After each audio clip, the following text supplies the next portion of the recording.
किया, क्योंकि अपने बलिदानियों के गाथाओं को नई पीढ़ी भूलती जा रही है। और अगर हम अपने शहीदों को याद नहीं रखेंगे, अपने इतिहास को याद नहीं रखेंगे, तो देश और कौम जिंदा नहीं रहती।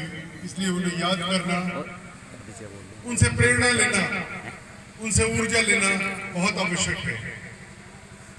शहीद चंद्रशेखर आजाद जैसे मेरे से पूर्व वक्ताओं ने उनके जीवन के बारे में बताया, बचपन से स्वतंत्रता आंदोलन में लगे। 1922 में असहयोग आंदोलन में उन्होंने मैजिस्ट्रेट के सामने बयान दिया और कोड़े खाए और हर बार वंदे मातरम और भारत माता की जय बोलते रहे। बाद में उन्होंने क्रांतिकारी दल का गठन किया। काकोरी कांड का जो जिक्र हुआ, बंधुओं, वो ट्रेन, वो गाड़ी सहारनपुर से इलाहाबाद जाती है, अब भी चलती है, सहारनपुर इलाहाबाद पैसेंजर, वो यहीं से चली थी 1925 में 9 अगस्त के दिन। और जब वो काकोरी लखनऊ के पास स्टेशन है वहां पहुंची, तो उसमें जो अंग्रेजी सरकार का खजाना था उसे क्रांतिकारियों ने लूटा। उसमें 4 लोगों को फांसी हुई, राम प्रसाद बिस्मिल, अशफाकुल्ला खां, ठाकुर रोशन सिंह और राजेंद्र लाइडी, और बहुत से लोगों को कारावास हुआ। चंद्रशेखर आजाद फरार रहे।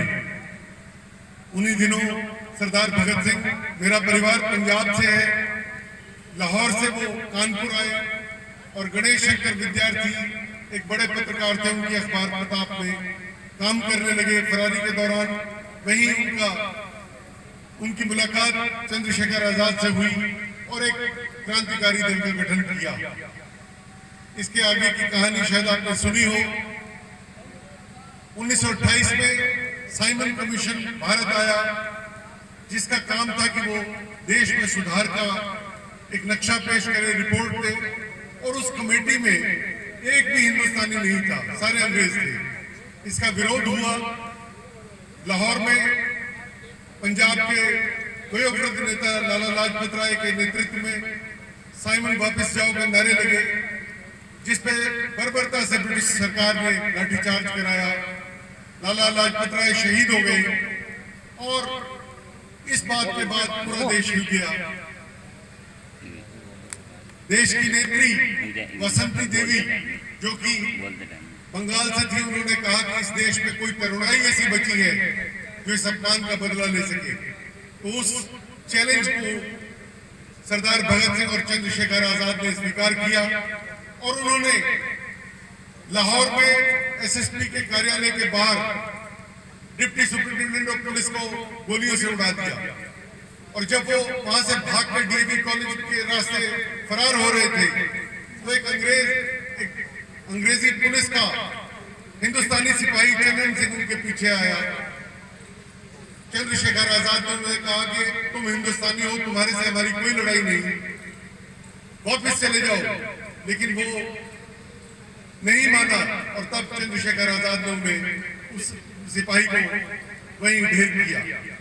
उसके बाद वो लोग लाहौर से भेष बदल के कलकत्ता चले गए और कुछ समय बाद 8 अप्रैल 1929 को, जहां आज भारत की संसद बैठती है, लोकसभा, वहां पर 2 बिल पेश किए जाने थे। तब संसद को केंद्रीय असेंबली कहा जाता था।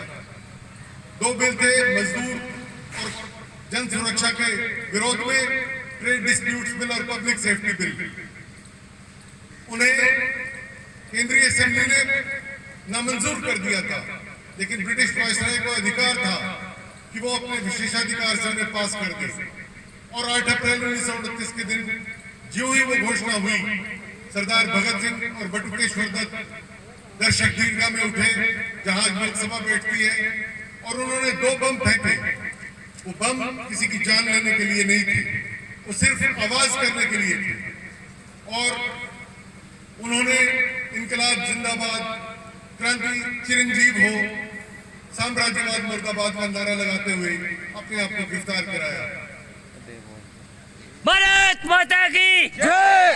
सरदार भगत सिंह ने कहा कि ये सरकार बहरी हो गई है और बहरों को सुनाने के लिए ऊंची आवाज की जरूरत होती है, इसलिए हमने धमाके किए।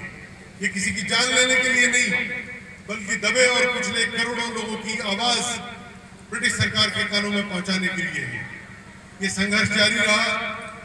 सरदार भगत सिंह 2.25 वर्ष तक लाहौर सेशन जेल, उसके बाद हाई कोर्ट और उसके बाद एक विशेष ट्रिब्यूनल अदालत में पेश हुए और उन्होंने अपना केस खुद लड़ा, कोई वकील नहीं किया और ये कहा कि हम कैसा देश बनाना चाहते हैं। उन्होंने कभी अपने आप को फांसी से बचाने का प्रयास नहीं किया। इसी दौरान 27 फरवरी 1931 को इलाहाबाद के एल्फ्रेड पार्क में शहीद चंद्रशेखर आजाद पुलिस के मुकाबले में शहादत पा गए। दोस्तों, ये दिन हमें याद दिलाता है कि वो बलिदान जिन लोगों ने किए उनका कोई स्वार्थ नहीं था। वो एक स्वर्णिम भविष्य के लिए, उज्जवल हिंदुस्तान के लिए उन्होंने बलिदान दिए और उस शहीदों के सपने को हमें पूरा करना है। अभी हमारे देश में बहुत कुरीतियां हैं, बहुत सी विसंगतियां हैं, उन्हें दूर करना है और देश की सीमाओं की सुरक्षा भी करनी है। चारों तरफ हमारे विरोधी दुश्मन खड़े हैं, तो इस दिन पे हम उन शहीदों के पुण्य को याद करें और ये संकल्प लें कि हम शहीदों के सपनों का देश बनाएंगे। बहुत बहुत धन्यवाद। भारत माता की वंदे